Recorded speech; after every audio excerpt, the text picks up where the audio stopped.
So hello and welcome. I'm Ajahn Jutindharo, the Hartridge Monastery in Devon. I'm very happy to have been asked by friends in Singapore to lead a meditation and give a talk today.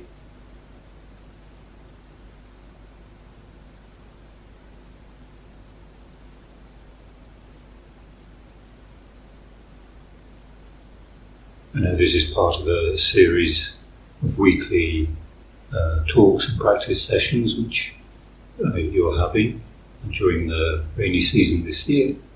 So I'm very happy to be able to contribute. Maybe we can begin just by sitting comfortably wherever you are. I imagine most of you are at home. Whether you'd like to sit on the floor, sit on a chair.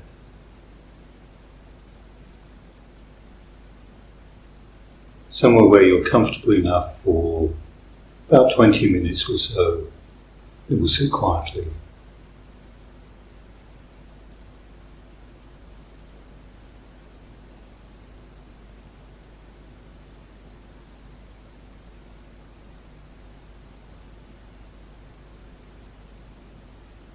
And once you feel that you're settled enough in your posture, wherever you've chosen to sit, if you like to close your eyes, please do. If you prefer to keep them open, that's also all right. And then taking some time to allow yourself to settle,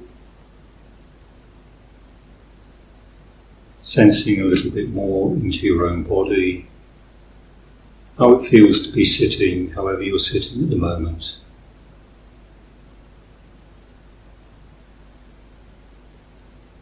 Whatever feels comfortable and spacious, relaxed. And also just acknowledging wherever there may be any discomfort or tension.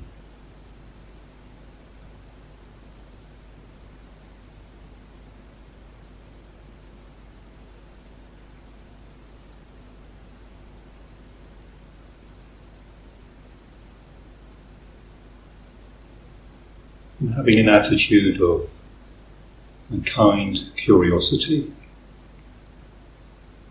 being interested in how it is to be you sitting here in this moment.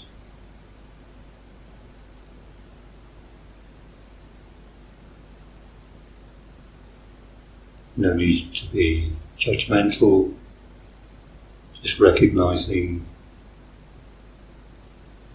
whatever is already relaxed, feels spacious and open. And if there's anywhere which feels tight or tense, agitated, stressed,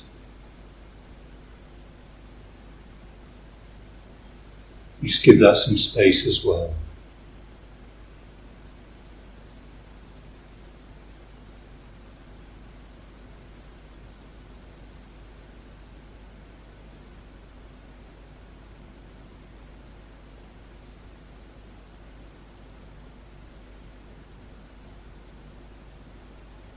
Maybe allowing your attention to notice whatever it is that you're sitting on, cushion or the chair.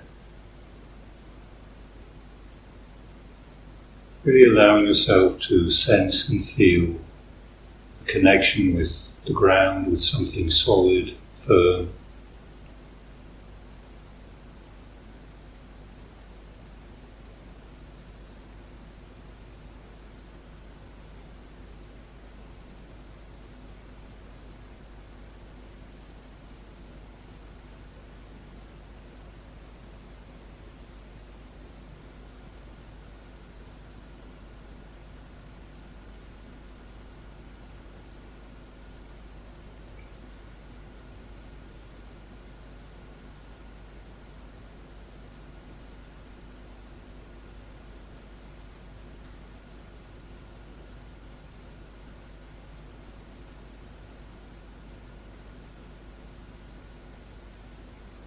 You might have a sense for the whole of your body as it's sitting.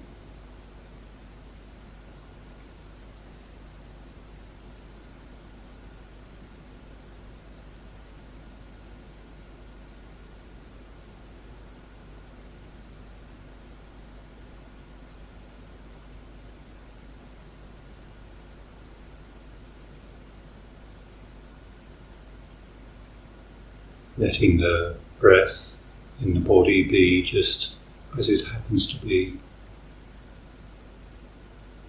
So we're not trying to force it or control it.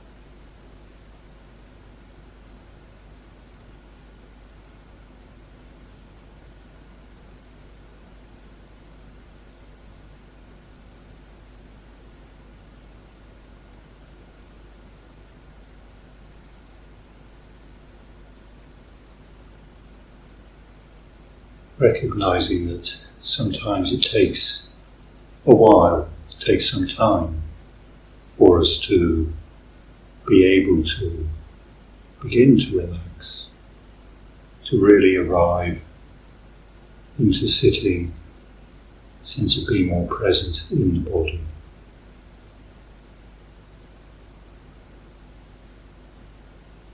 We have an attitude of patience. There's no hurry.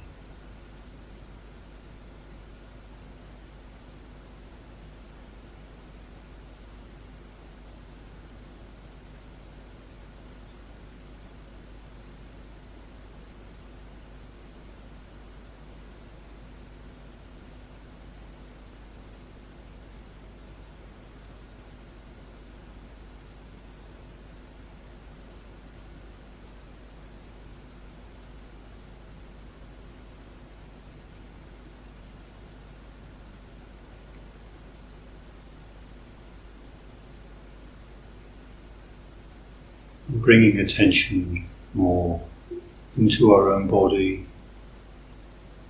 Again, just noticing where is it already feeling comfortable, spacious, pleasant.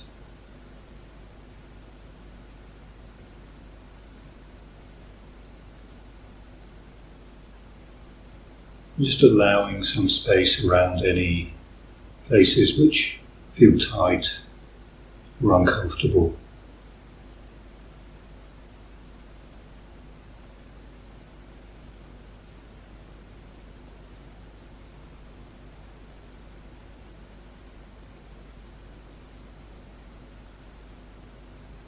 Noticing what is already alive and moving in our body.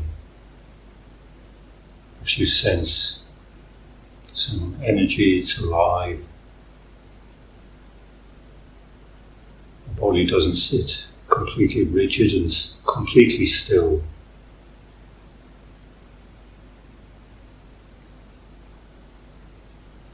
Just allowing, trusting that our body will find a way to be sitting with a nice balance of energy and effort, with the relaxation,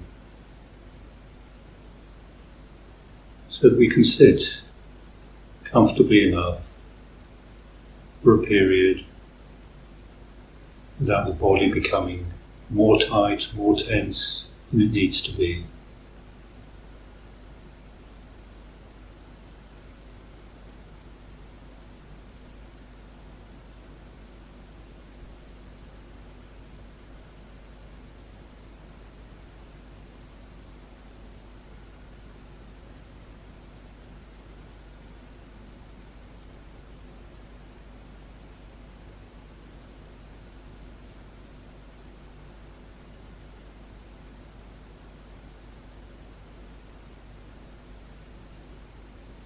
and putting aside for the time being any sense of trying to get something or make something happen.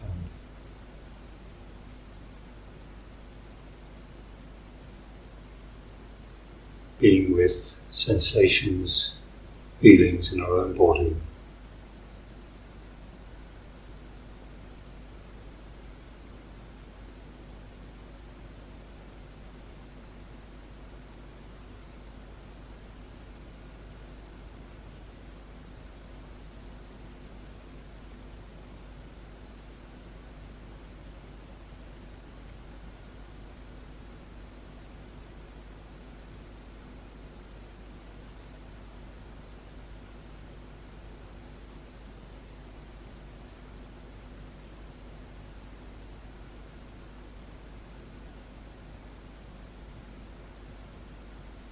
Some of you may find you're feeling a bit sleepy. See if you can find a place where you can allow that sense of relaxation which comes with sleepiness, and yet you're still awake, still present, just noticing. It's a warm, fuzzy feeling. Mind is maybe fairly quiet.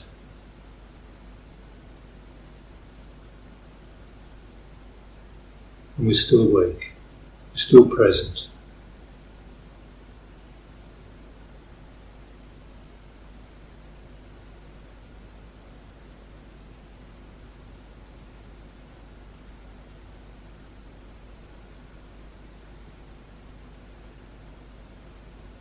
Or if you're noticing, perhaps it's the opposite for you, or restless.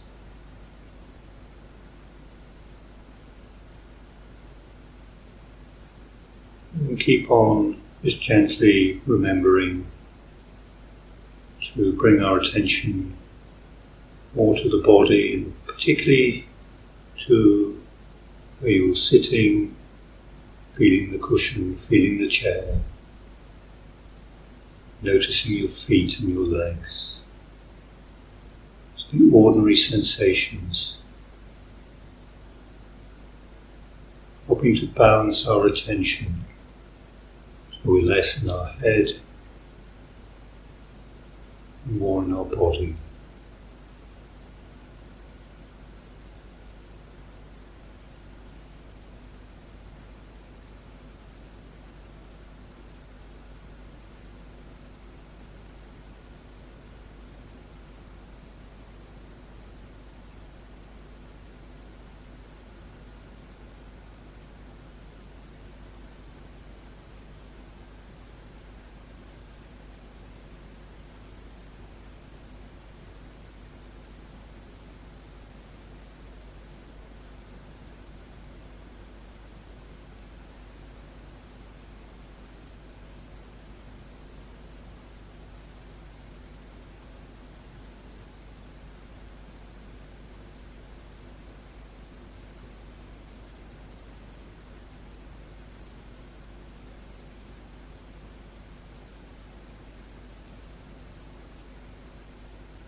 And then we can be more curious and interested in whatever sensations or feelings we happen to notice in our body.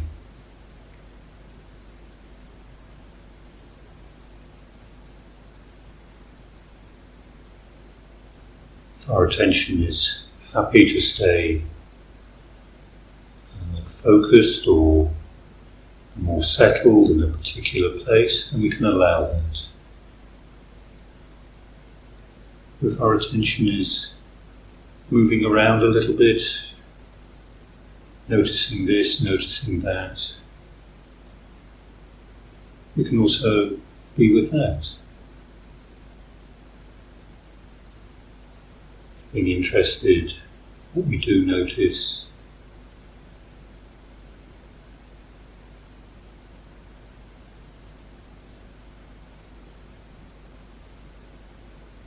All the while with a sense of allowing body to settle and relax.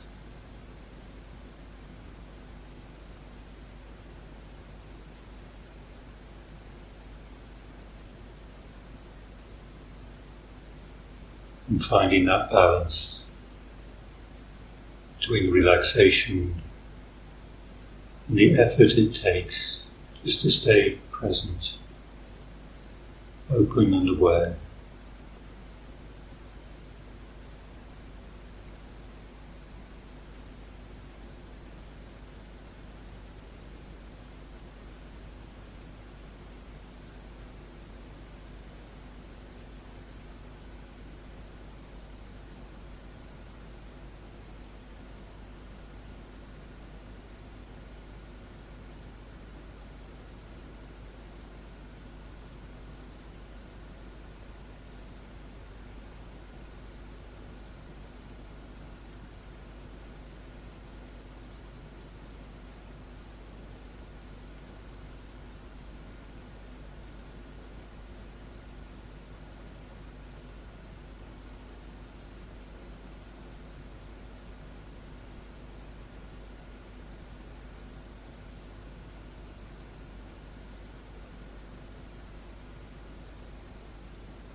This is just a short period we have.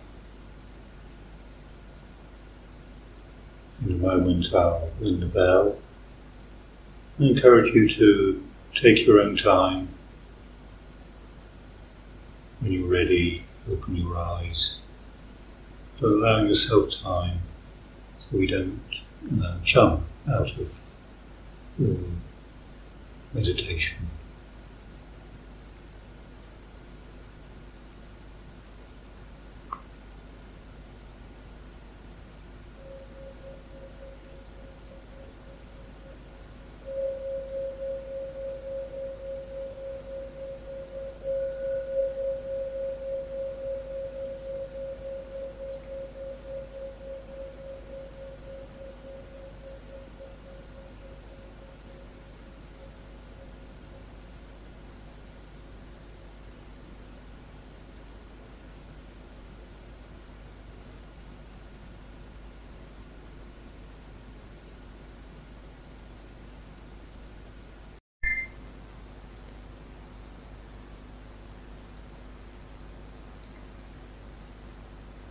Namo tassa bhagavato arahato samma sambuddhassa. Namo tassa bhagavato arahato samma sambuddhassa. Namo tassa bhagavato arahato samma sambuddhassa. Buddhaṃ Dhammam Sangham Namasami.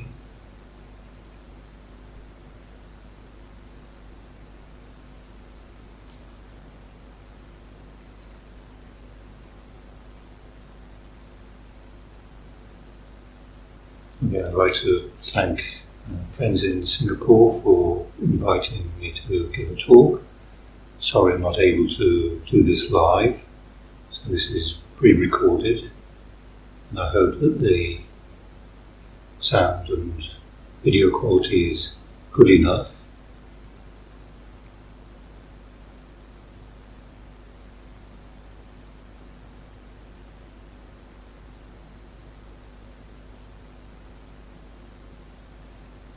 I was reflecting a little bit on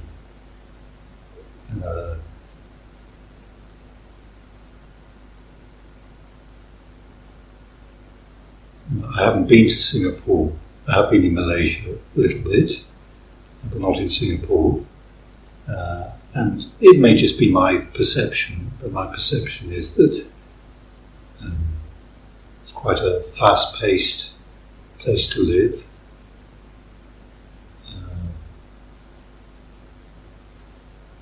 There's a certain intensity. And this is increasingly a characteristic of the world we live in.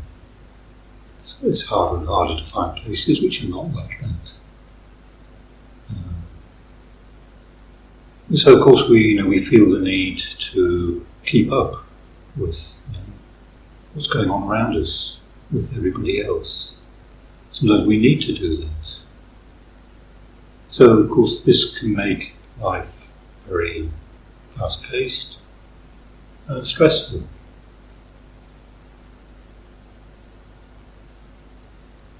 In a way, it's just how it is.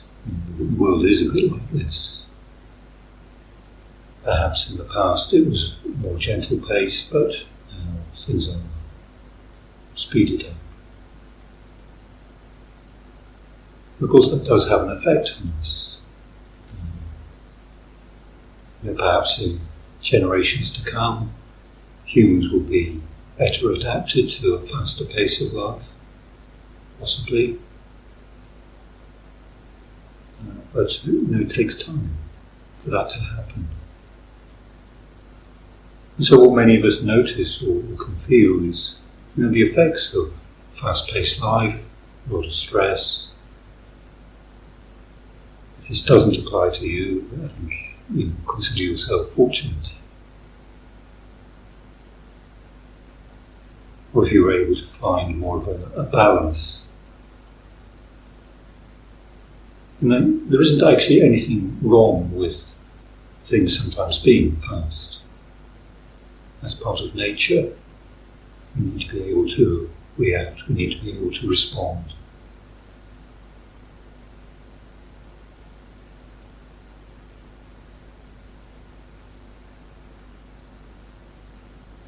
And that state of high alert or fast pace is something which we also need to be able to come out of and go into more of a resting mode, quieter mode. It's also part of physiologically how we are constituted as human beings.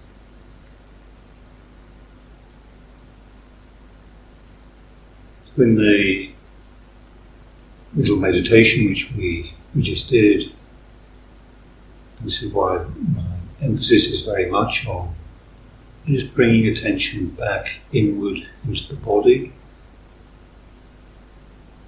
noticing sense of the ground. It can be literally the ground. For some of you, ground may be more sense of the breath, or maybe you have a mantra or something else that you use to ground yourself in your meditation. Something which we can return to.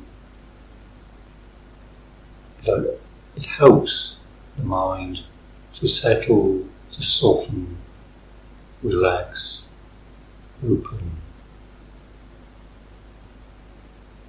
and to notice.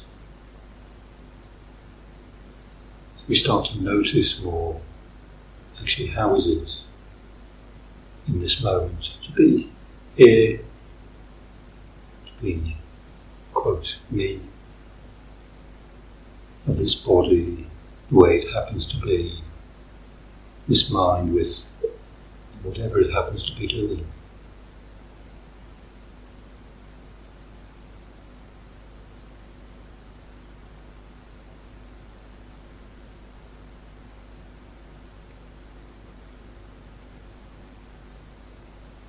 Many of us, it's quite easy to be very judgmental, self-critical, and often we're taught to do that, or we grow up learning to do that. We have to be better, more, smarter.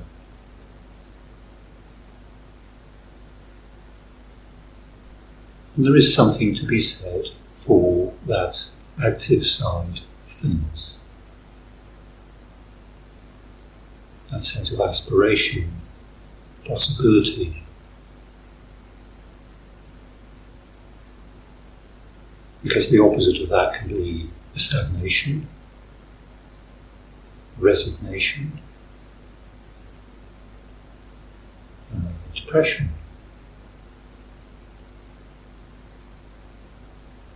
And I think that what the Buddha was always trying to point to was a balance, the middle way.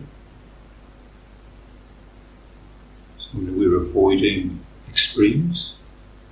We're just trying to notice, what do we need in this moment?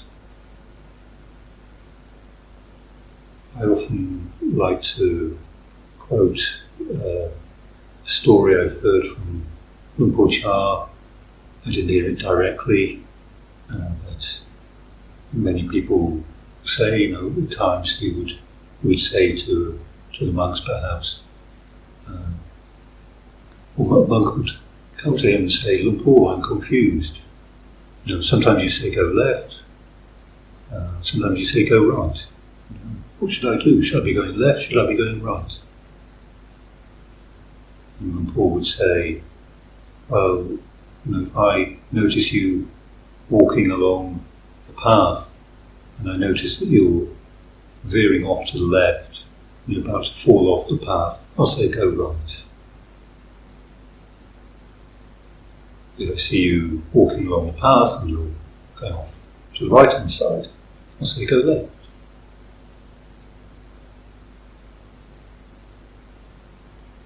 So, was Lumpo wrong? to give different advice. Oh. It was relevant to what was happening, and you could see, you could notice, what's going on here? What's happening? And what might we do which might keep us more centered and keep us on the path?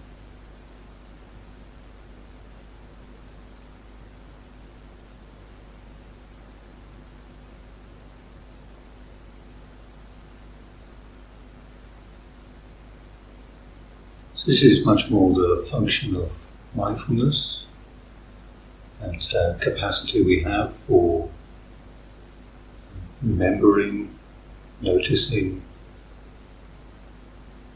and coupled with a sense of clear knowing.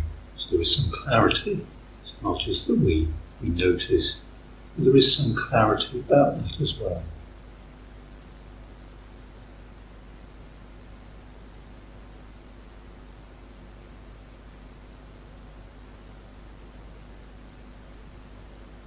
This also needs to build on our sense of morality, of our ethics, because we can be perhaps very mindful in doing something, maybe very unskillful, unwholesome.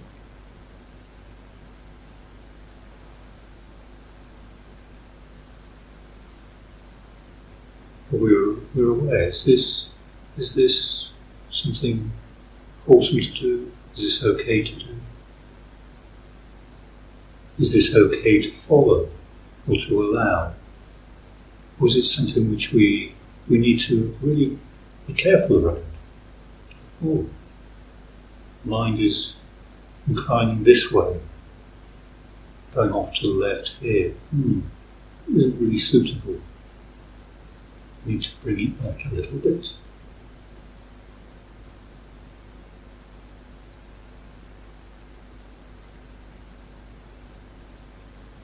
The Buddha spoke about four right efforts. So those times when we need to notice things are not good. And then be curious, interested, how to change that. Something does need to be done.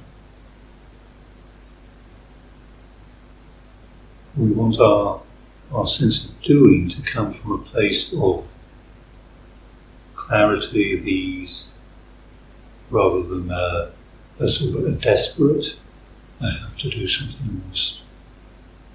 Because that's the times when we don't make the best choices. So maybe we notice something is off, something isn't right. Often the best thing we can do, depending on the circumstances of course, is how can we relax a little? Okay, this is what's happening, relax, soften. Take a deeper breath. Okay. Right. Time to do something a little different. And we're listening. We can listen, sensing into our own body, sense of what might be suitable, what might we do, what might be a different response from what we might do habitually, or what we might feel if we feel more into that place where we are getting a little more desperate or more stressed. And so our options narrow, we might just habitually do something. We might just shout at someone. Do something which we regret. Do something which maybe it allows a little bit of steam, to be released, but it doesn't really help to find a resolution, either externally or maybe even internally. It doesn't give us a sense of yes. The heart doesn't say yes, thank you. Still maybe be some sense of regret. Something is still hanging there.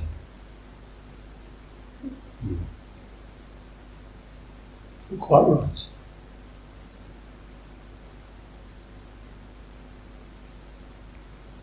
So we want to be more listening and sensing and open to the possibility of not being sure what would be a more skillful way. We do have, we are fortunate, as Buddhists, we have the recommendations, guidance, Lord Buddha, basic practices, the daily life practices, the precepts, generosity. These are not to be underestimated, because these also are part of the ground, part of the foundation which we create for ourselves. They underpin our experience of being alive.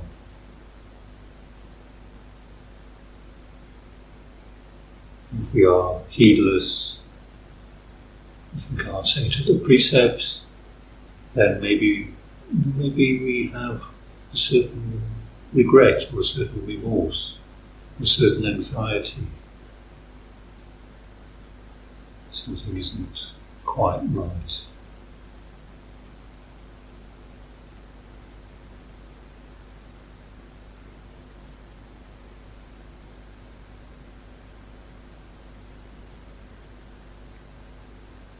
But then that gives us some choice, some options. We can focus more on some very practical things which we may be able to do.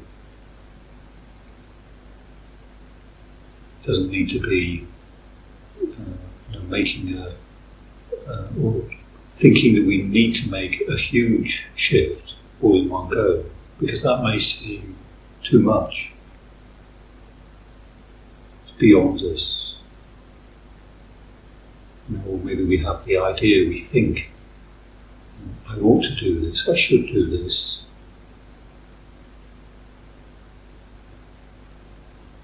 We compare ourselves with others. We've read enough, heard enough of the Buddha's teaching, we know how we ought to be, what we should be doing, and yet we find it difficult to actually do.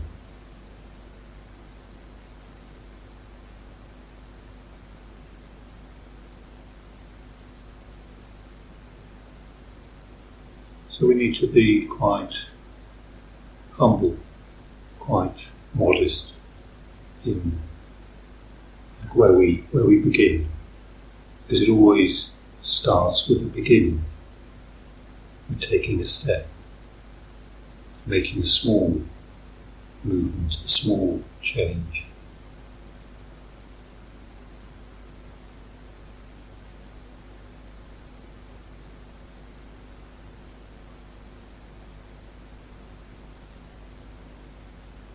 So coming back to a place of more ease and softness, relaxation in our own body. It's also sometimes like a place of, maybe in a way, like we don't really know. We don't know with the clarity that we usually like to have, the clarity in our head. It's about what we think, what we perceive, how we think we should be, and how the world should be.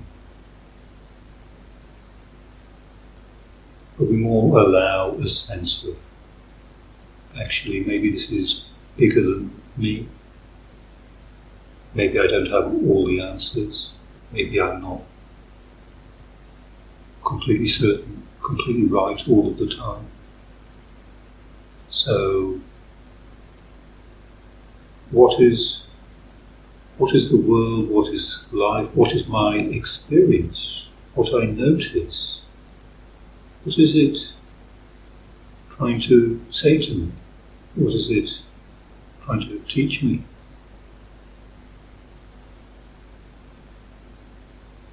And so we start to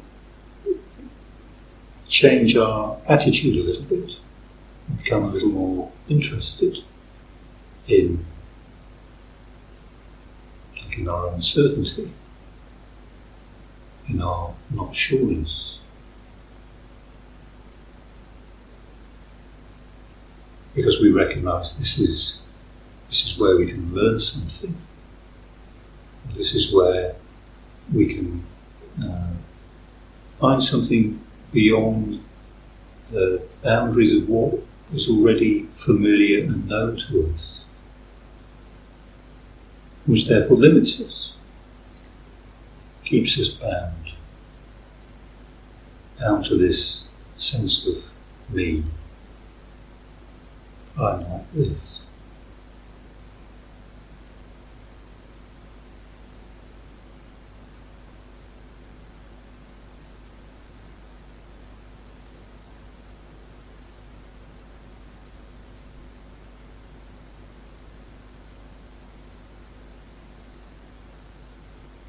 So with an attitude of kindness, a balance of being gentle and being firm, so we gradually bring our attention to being more present and with whatever maybe we're finding difficult, in a way which is okay for us. We don't need to be right in the middle of some difficulty, being the one that has to sort it all out and make it all better. But we're more witnessing, being with, feeling, and not getting lost. And still have a sense of some clarity, some presence of mind, and the possibility that we don't have to do this. If something feels too much, we can back off, we can move away. We do have that choice. We can recognise it feels a little too much for now. But this much I can be with.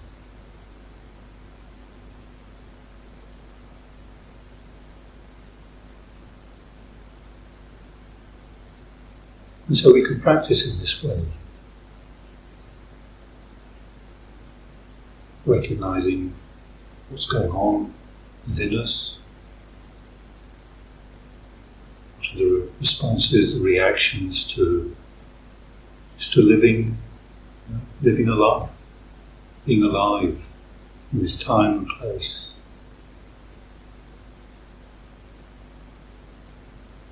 With all that's going on around us, and with all of our history, our personal history, and the history of society that's around us.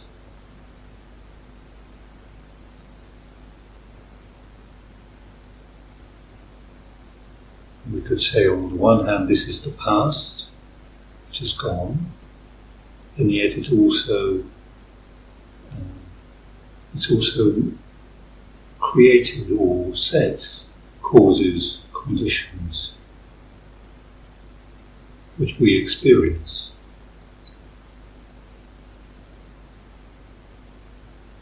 In this moment, we have the possibility, the potential to choose what sort of causes, conditions do we put into the universe. Do I add more confusion? Do I add more greed, aversion? Sometimes we will. But perhaps our intention is, no, I really prefer not to, don't want to. And this is why we practice with precepts, to cultivate that.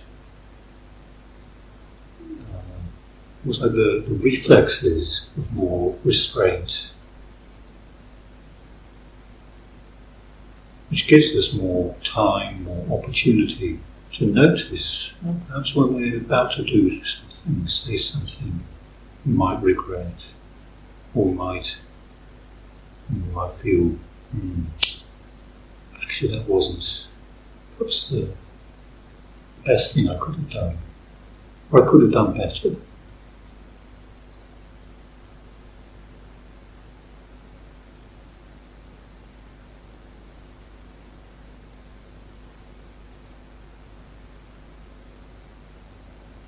We're giving ourselves time, if the circumstances allow.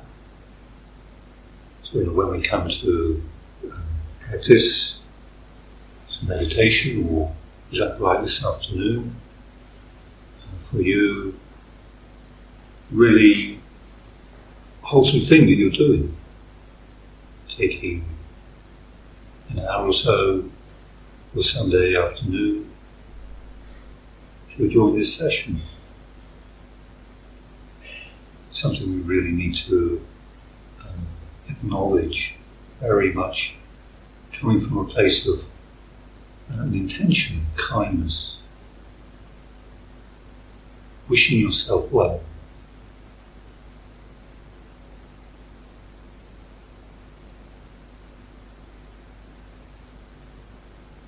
Maybe there are others you also feel you like to share. Any benefits that come from your practice, share with them. That can be a motivation as well.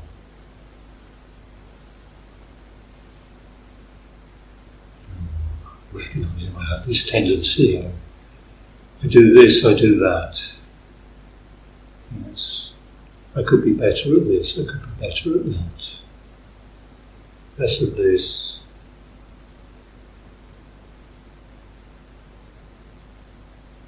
All of us, we can learn, we can change.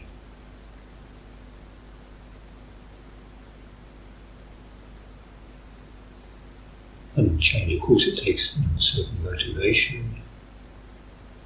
Sometimes the motivation comes from like a positive sense of, oh, this is so good. Why don't I do more of it? Maybe some of you had this experience in your meditation or your practice of Dhamma. Maybe some of you would like to chant, do a lot of chanting. And there is something in that. Maybe chanting together, you find, helps to clear the mind a little bit. The heart feels a little happier. Remember the words of the Buddha more.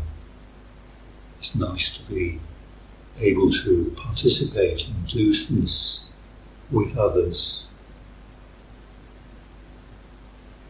Something about hearing our own voice.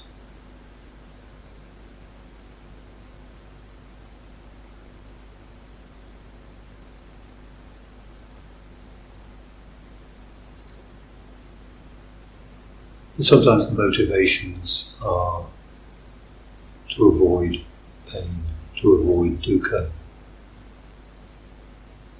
can be a very good motivator. None of us like pain. And dukkha is dukkha.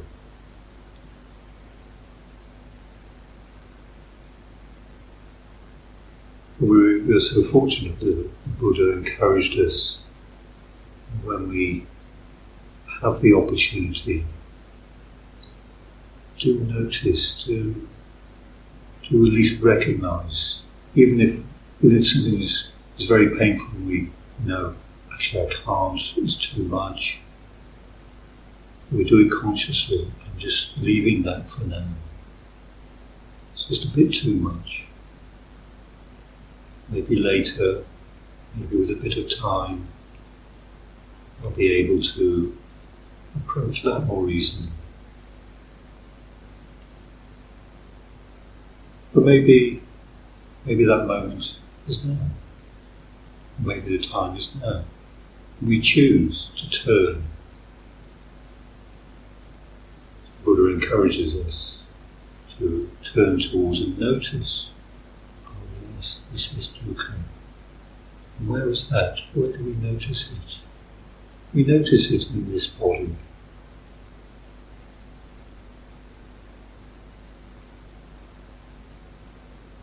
Something doesn't quite feel right. Something is tight, something hurts.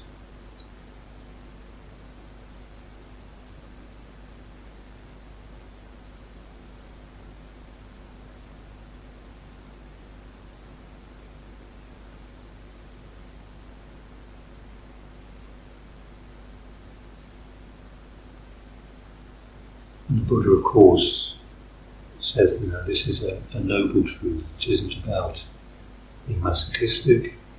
It's about recognising, oh yes, this is the reality. This does hurt. Oh. We take it a step further.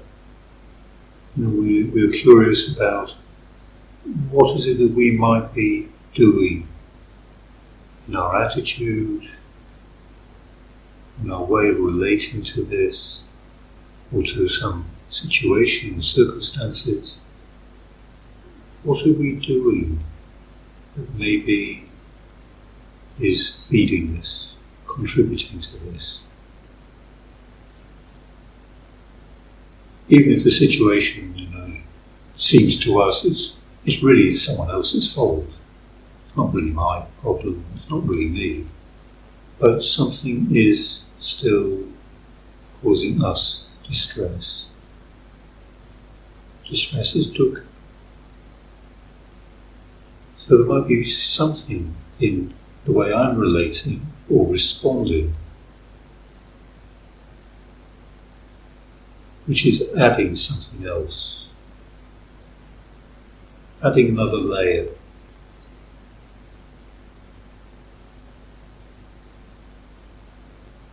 And any layer of dukkha which we can allow to dissolve, to fade,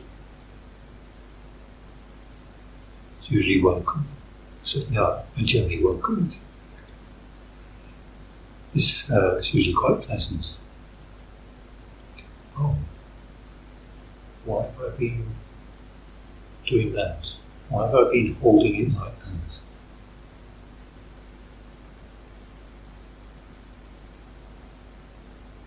So this is our encouragement to investigate a little bit, to be curious. Again, it's coming from a place of spaciousness, openness. This is a place where we can also allow our intelligence to operate. Thinking is not the enemy. But the mind which just thinks, and is a bit out of control, it's out of control. It hasn't been tamed. It isn't really serving us as well as it might do.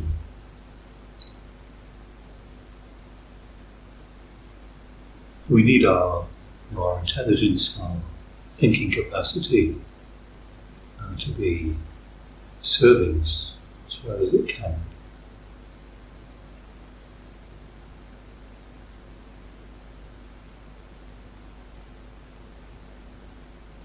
So we can be interested in what are we telling ourselves, what's the story going on in our head, and then always coming back to when I tell myself this story, how does that feel? What do I notice in my body? What does it do? Does it stir up something which actually doesn't feel terribly wholesome? Or does it perhaps calm something? Get more sense of, interesting. Something has changed, something has shifted. Maybe something has even dropped or started to soften. Isn't that interesting?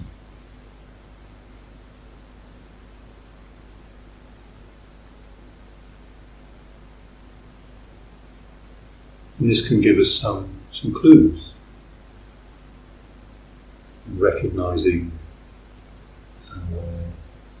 with just through ignorance, through not seeing, we allow greed, hatred, delusion in all these, their different forms, their different shapes and disguises to lead us a bit astray, take us to places where we're more confused, a little more lost. Of course, this happens a lot. So we just recognize and we begin again. Okay, time to take a breath, soften, and find a place where you feel ready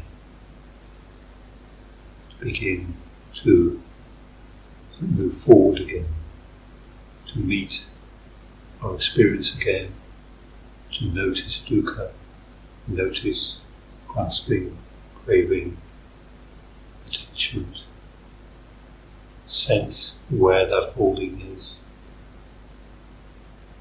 Is there any possibility of letting go? Is there anything which is willing to soften? Anything which might soften? If so, we allow, and if not, we don't force anything. We just acknowledge, not ready to let go yet.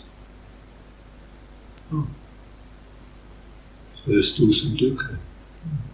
Okay. We make the choice more clear. We understand it better.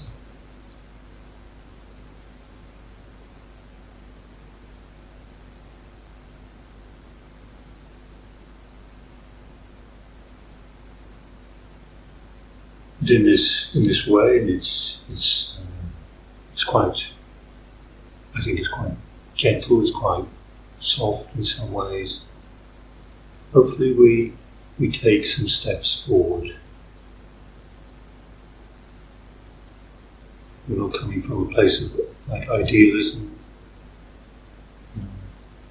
I you ought to be like Ajahn so-and-so, or you ought to be like this. It's much more, okay, starting from here, this I can do, this I can do. And this of course gives us confidence.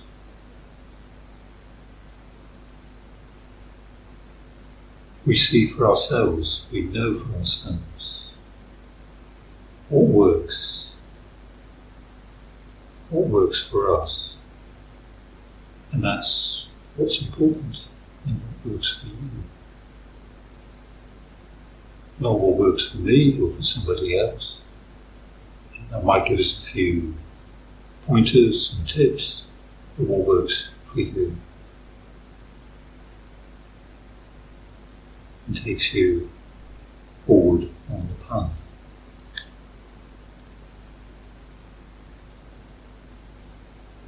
So I'd like to encourage you to be of good heart,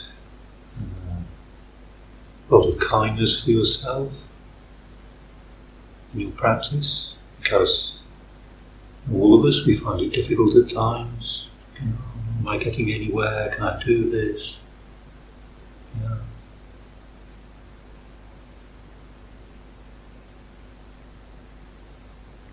So find a place where it's we are actually being kind to how we do find ourselves, rather than how we think we should be. So I'll close here and offer this for your reflection. If anything is useful, please take it away. And if it stimulates something, perhaps in your own thinking, your own understanding, and that's good. You don't need to agree with me. Maybe it stimulates something for you, which may be useful. So I'll finish here, and I think in a little while there'll be an opportunity for some questions.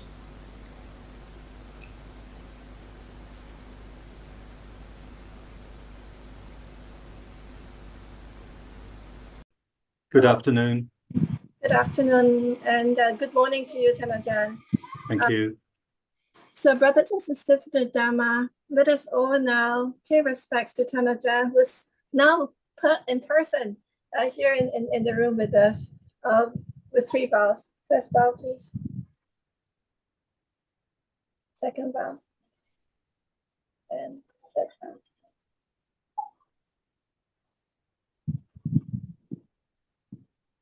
Thank you so much, Ajahn, for offering your teachings over recording.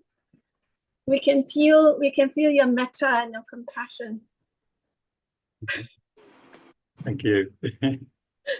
Despite being in a very rural and very remote area in the west of England, for some of us who have visited you, I think Sister Lenny, Sister Dehandata, we all can appreciate where you're coming from your little farmhouse, projecting this Dhamma to us, and to participate with us as a community and to support us. So we're very glad that you're here. Thank you.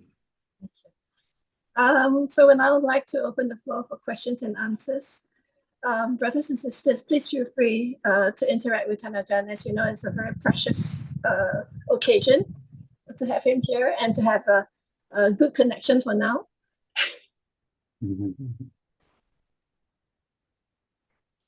I suppose one question would be, Ajahn, could you speak a little bit about impermanence? In your talk, you talk a little bit about accepting, right?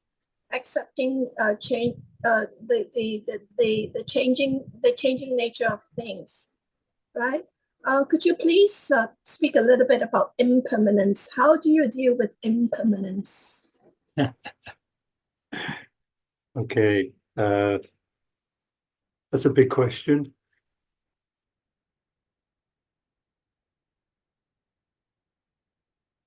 I think rather than taking it as an idea,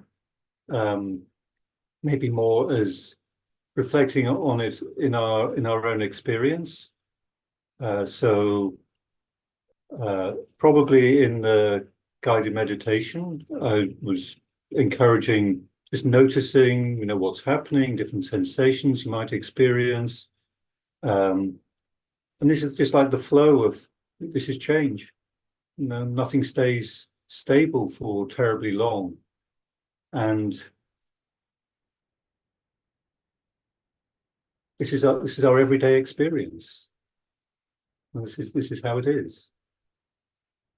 So, sometimes things change in ways which we like, and sometimes, it doesn't. We're quite happy, and then that mood begins to change, and maybe we want to hold on to that sense of happiness, enjoyment, pleasure. We have a bit of aversion to, things are getting boring, or maybe it's going to be unpleasant or painful, something like that. So we actually add something else on top of the fact that, our experience is already changing. The world as we perceive it is already changing. There is already impermanence. We then add on through wanting, grasping, clinging, we create more dukkha for ourselves. So, I think in this sense is just to keep it very simple. Impermanence is like it's all around us. It's so obvious in a way. We take it for granted, but then perhaps more to notice in our own experience, and a little bit more moment to moment, or just as we're going along, and just paying attention. What's happening? We can do this more when we are quieter, when we are more reflective. So, like in meditation, just to notice, oh, this I like, this I don't like, and maybe beginning to notice more where we are resisting, or where we are trying to get something. It's like, oh, no, I really want something. Oh. And how is that for us? Is that peaceful? Is that pleasant? Or even in that sense of pushing and pulling, we notice, there's more stress, maybe there's anxiety, it can provoke different feelings. But maybe we can find also a balanced place where we're just with the changingness.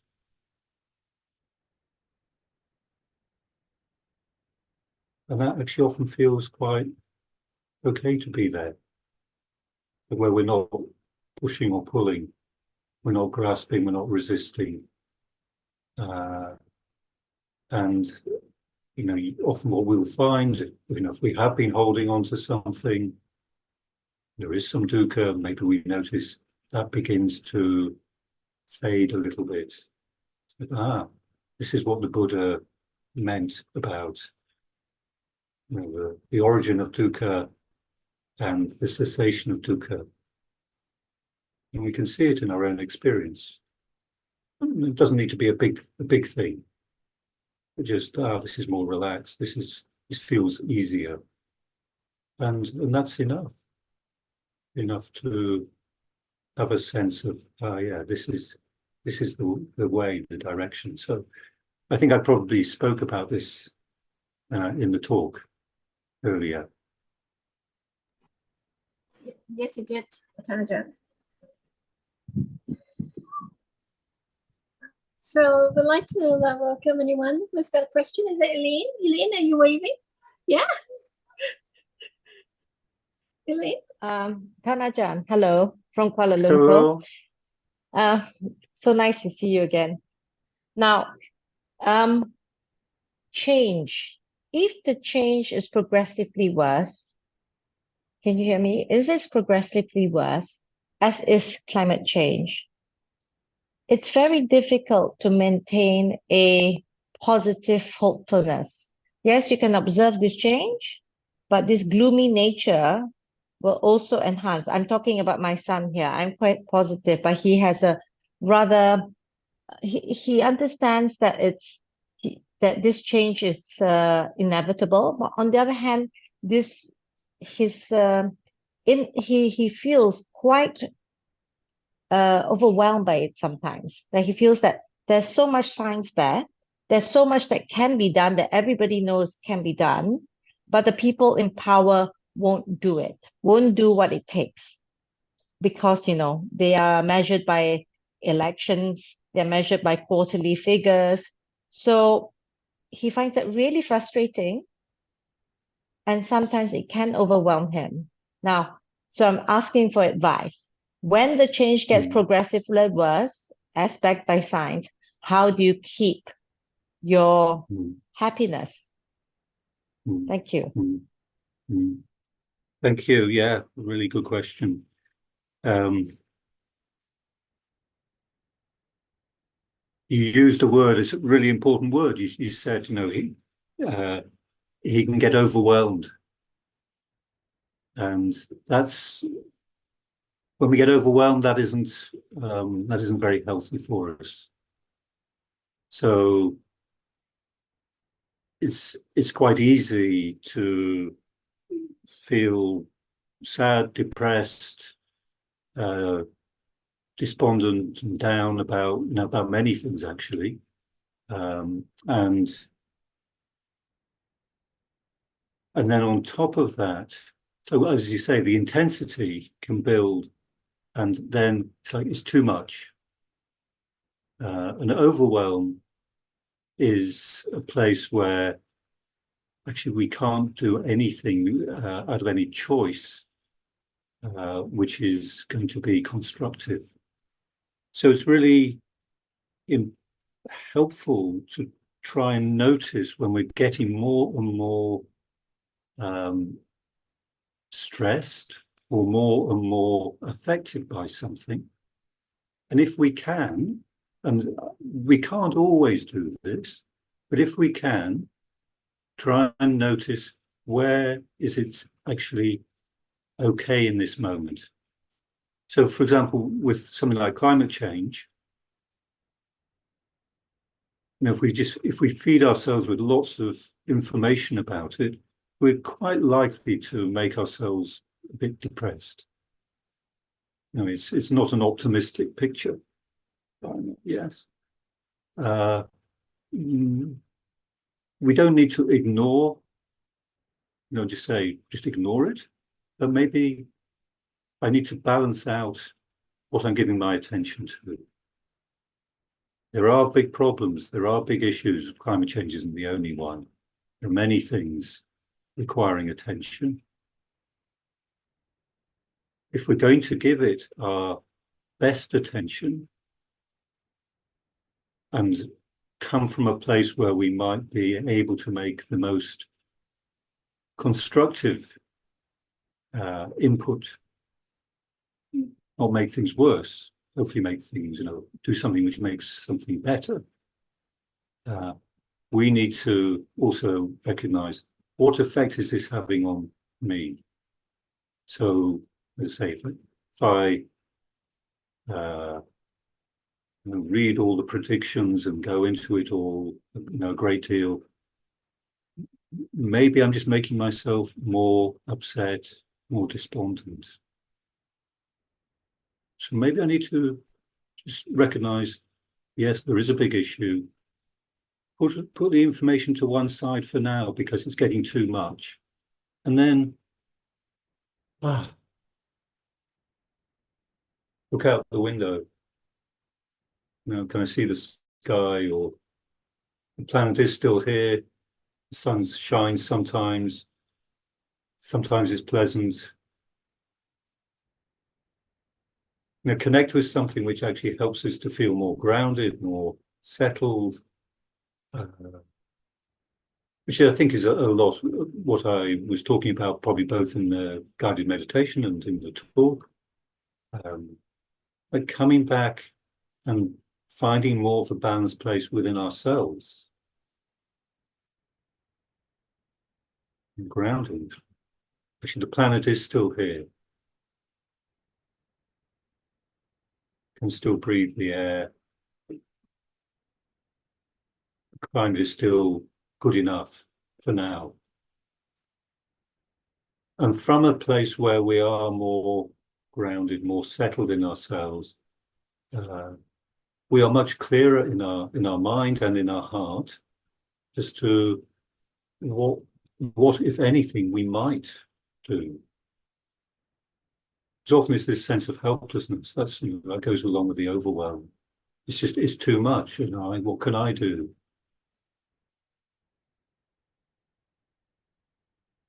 And of course, we are just, each of us, just one person in a vast universe. So we can't control it all. Maybe humanity is going to wipe itself out. Maybe. I don't know. But what can I do? What I can do in here and now and in my life more generally is, yes, I can be aware there are big issues, there are big problems, and see if, rather than coming from a place of reactivity myself, can I come from a place of more balance, hopefully from kindness, hopefully compassion, and sometimes it needs to be more a place of equanimity. It was easier to say, it's harder to do, but it's easy to say. And that's more the ideal. But I think, if we're just getting very overwhelmed, very depressed, I think, well, maybe we're giving too much attention to something, and it can be helpful. We ease off our attention there and notice something else, which helps us to calm down, feel more relaxed, feel a little happier. Yeah, the world is still here. It is still beautiful. Thank you, Tanajan. I'll tell the fellow engineer to get back to balance. I mean, more difficult than it is. But yeah, maybe I'll say, when it gets a little bit much, go and have a gelato and notice the sun is out. There is still ice cream. Yes. The Have a air is good gelato. enough. Have a I like that. gelato and enjoy the taste of the gelato. Yes. Yes. Yeah. Thank you. Very helpful. If I tell him all this, there will be no effect. But if I say Tanajan said it, full of impact. Thank you. You Okay. got proof of this recording, Elaine.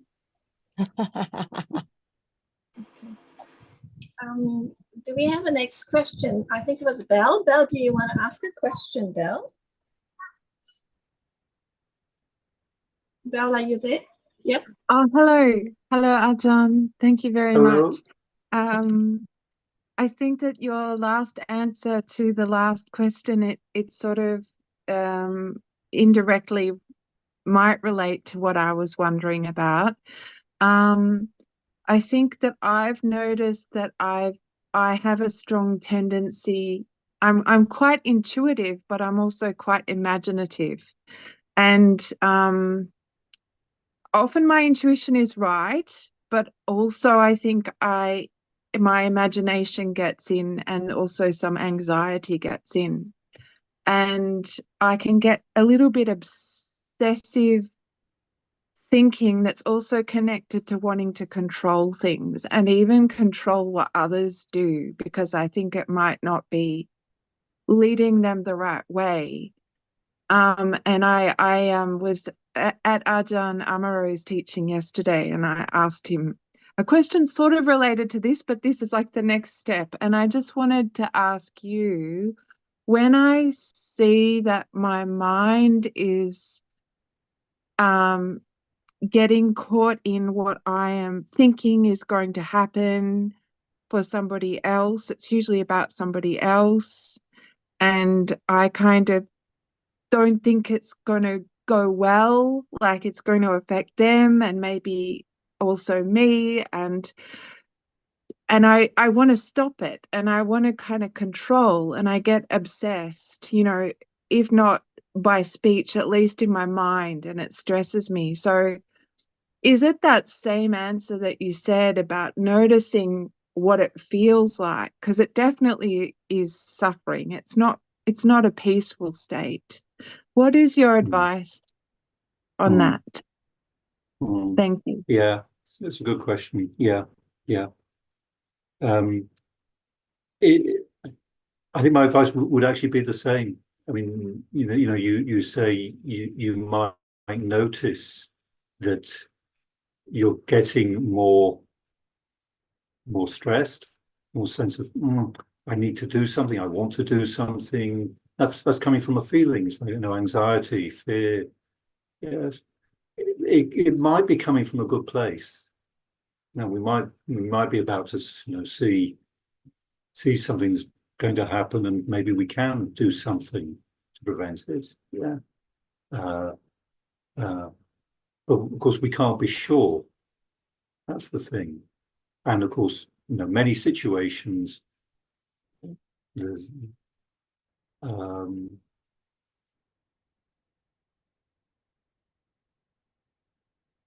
there is no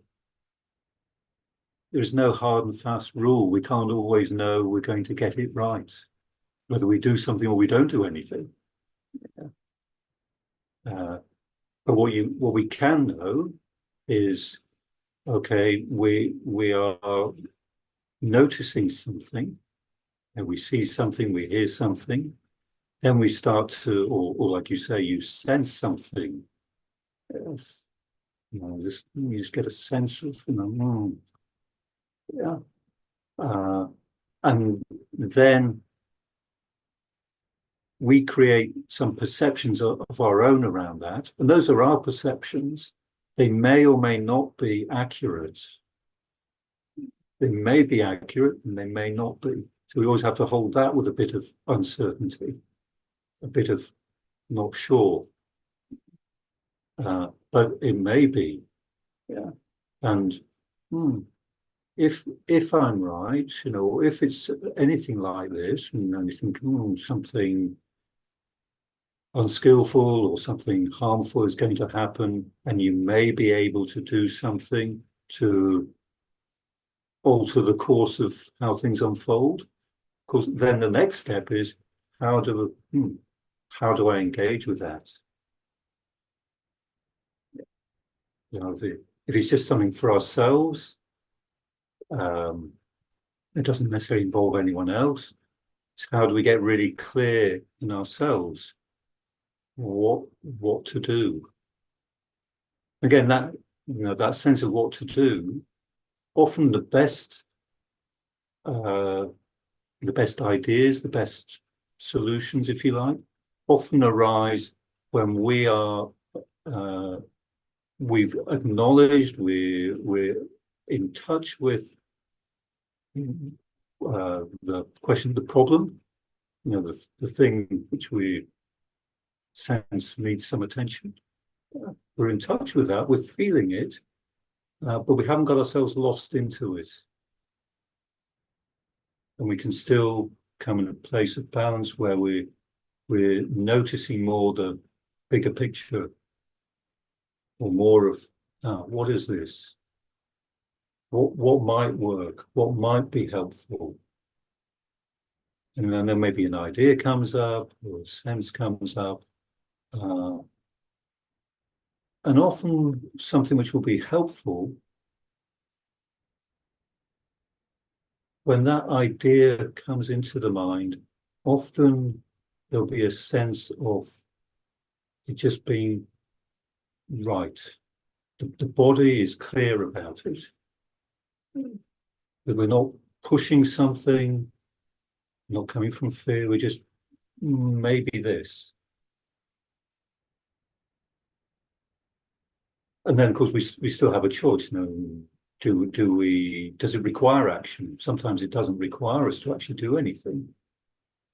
It might be, just actually, this is how it is. It's more a place of equanimity. But it may be more, no, maybe there is something, and how to engage. So then maybe we find the words which resonate with that, which is not telling someone else what to do, but maybe opening up a question or inviting more space into the situation. Are you sure you want to do that? You think someone's about to do something which you might regret. Are there any other options?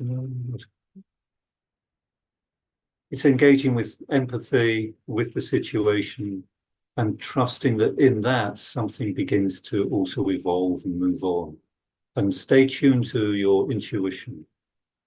And that's, you're sensing how something's developing. Maybe you get a sense. Yeah. That's all that's needed. Wow. Thank you so much. That's very, very helpful. Thank you. Yeah. Thank you. Glad. Thank you for the question. Do we have anyone for the next question?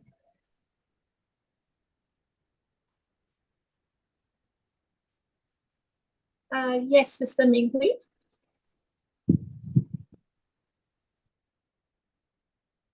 Ajahn. Yeah, I really agree with Sister Vita earlier when she said that you can really feel your metta and compassion.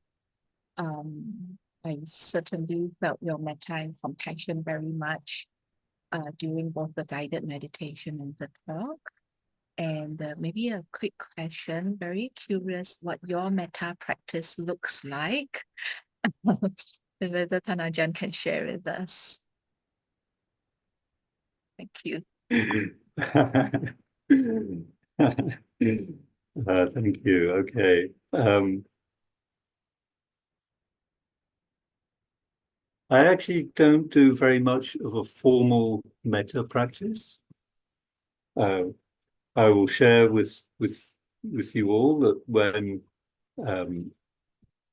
when I first started practicing meditation and came across metta practice, I really didn't like the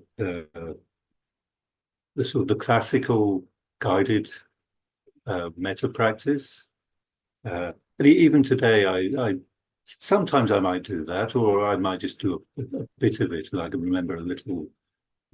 Okay, here's someone I'm finding difficult. Oh yes, just to remember someone I'm finding difficult. Okay, just be kind to them. But I don't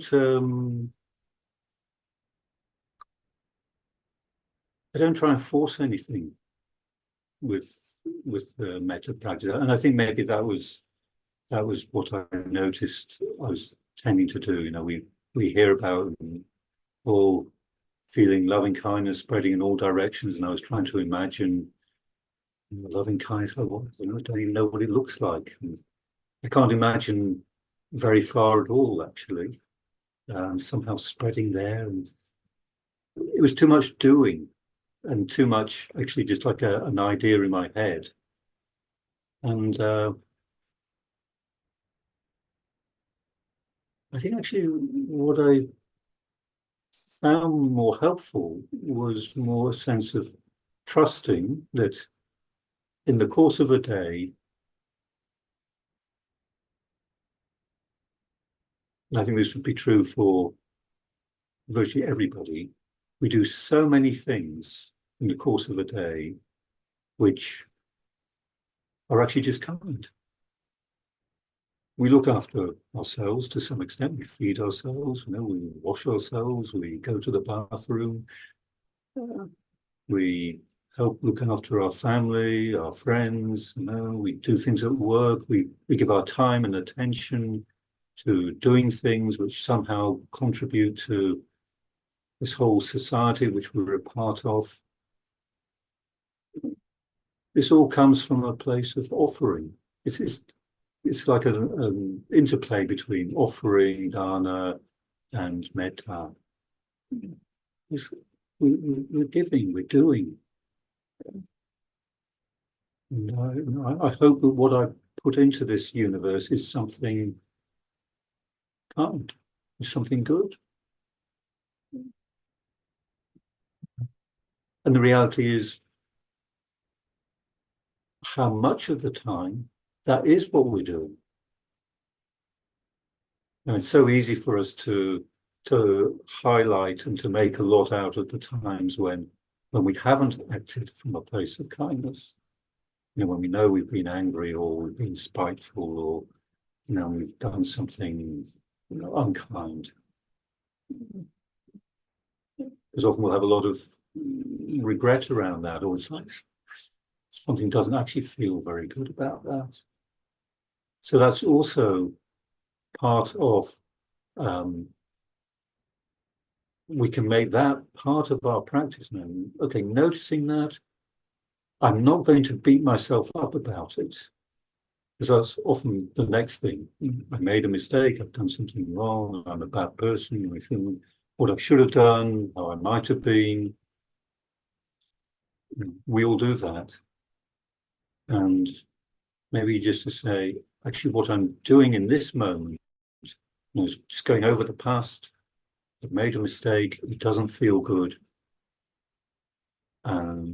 But now I'm making it worse, and I'm actually being unkind to myself even more now. So, you know, noticing how we might do that. And often that just comes from, you know, what we're thinking, the way we're thinking about ourselves, how we should be. And it's like, okay, I hear that. You know, yes, I should be kind, and I should be this, and I should be that. And the reality is, I'm human. The reality is, maybe in this moment, I'm not being very kind to myself.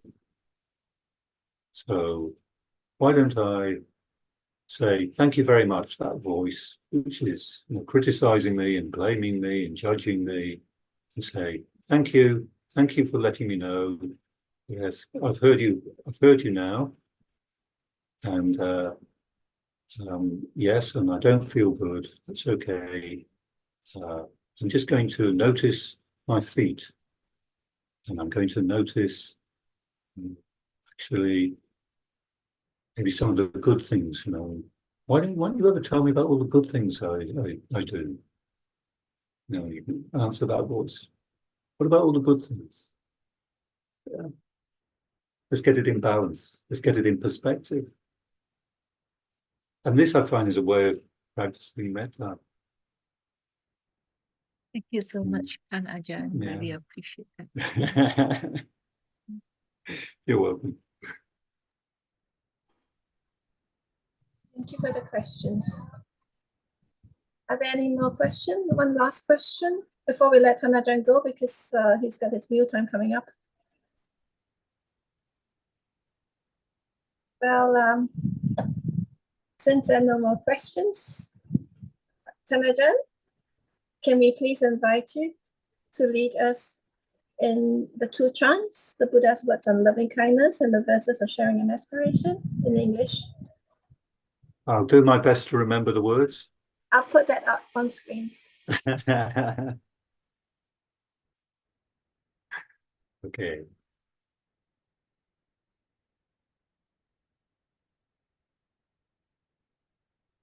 This is what should be done by one who is skilled in goodness and who knows the path of peace. Let them be able and upright, straightforward and gentle in speech, humble and not conceited, contented and easily satisfied, unburdened with duties and frugal in their ways, peaceful and calm and wise and skillful, not proud and demanding in nature, Let them not do the slightest thing that the wise would later reprove, wishing in gladness and in safety, may all beings be at ease. Whatever living beings there may be, whether they are weak or strong, omitting none, the great or the mighty, medium, short or small, the seen and the unseen, those living near and far away, those born and to be born, may all beings be at ease. Let none deceive another, or despise any being in any state.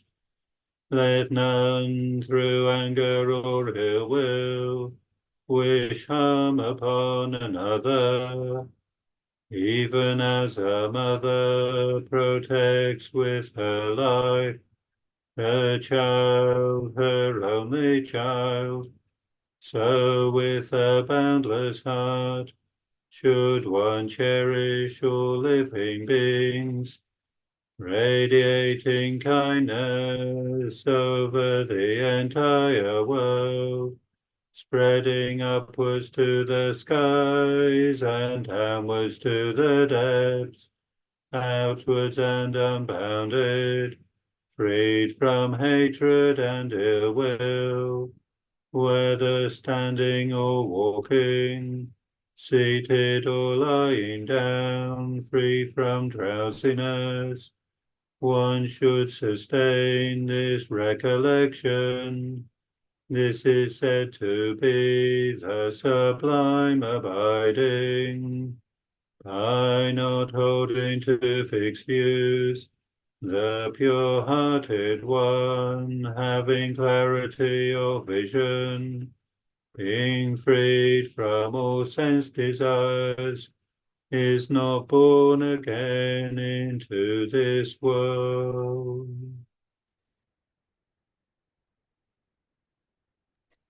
I'd like to now offer the next chant to Ajahn Jutindharo and all the Sangha and the whole community at Hartridge Buddhist Monastery.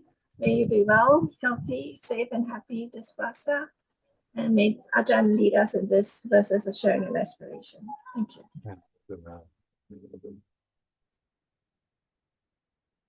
Now let's chant the verses of sharing and aspiration.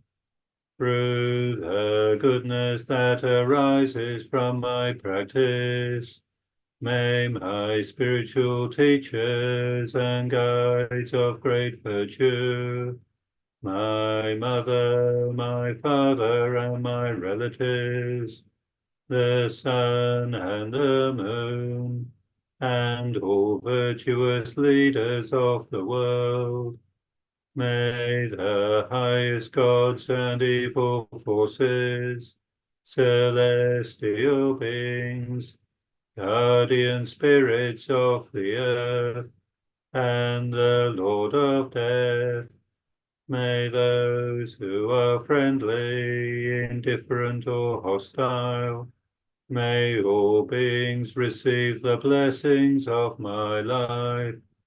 May they soon attain the threefold bliss and realize the deathless. Through the goodness that arises from my practice, and through this act of sharing, may all desires and attachments quickly cease, and all harmful states of mind, until I realize Nibbana in every kind of birth. May I have an upright mind, with mindfulness and wisdom, austerity and vigor. May the forces of delusion not take hold, nor weaken my resolve. The Buddha is my excellent refuge, unsurpassed is the protection of the Dhamma. The solitary Buddha is my noble guide. The Sangha is my supreme support. Through the supreme power of all these, may darkness and illusion be dispelled.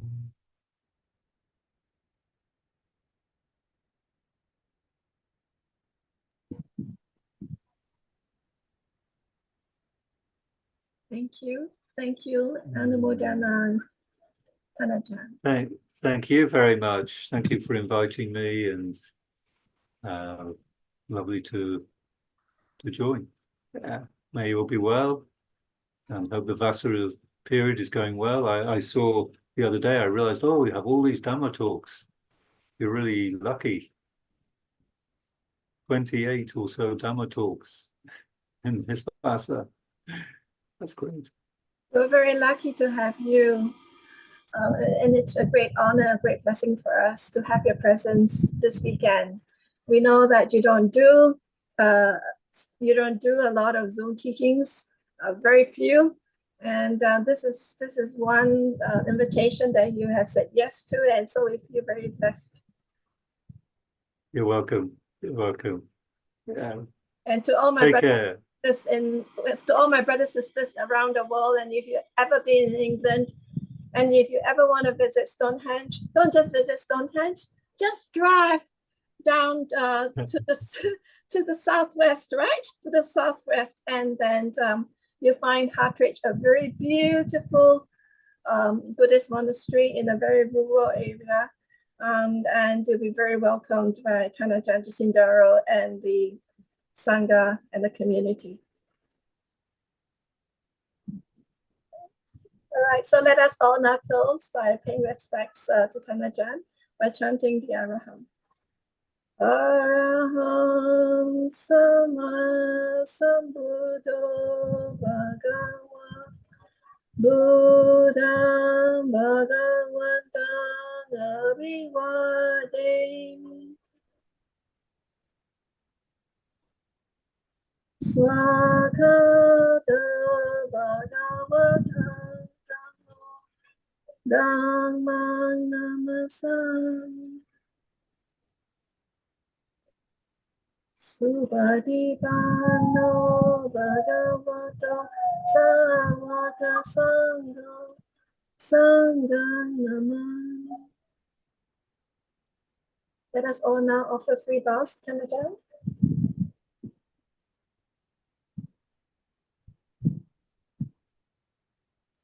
Let us express our anumodana by saying sadhu 3 times. Sadhu, sadhu, sadhu, anumodani. Bye-bye, Ajahn. Thank you. Take care. Bye-bye. Bye-bye.